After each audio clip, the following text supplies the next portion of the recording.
The size of grief. The Mason jar exhibit called The Size of Grief was conceptualized by Mashid and executed by Roseanne Dornan.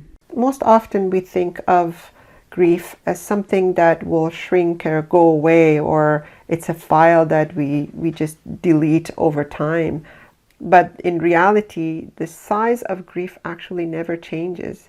It's like being in a tight jar, and the size of the jar is the one that grows around the grief, and we grow out of that grief, but the actual grief itself never really changes in size. I think it's important to acknowledge that that is part of what we have experienced or what we are going to experience when we lose something, and that includes losing our health.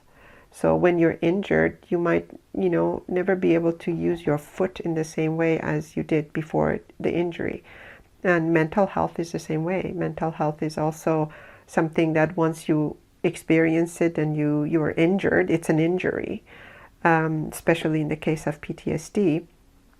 That injury, you can heal through it and get better, but you're never really the same way as you were before, but you become a new person.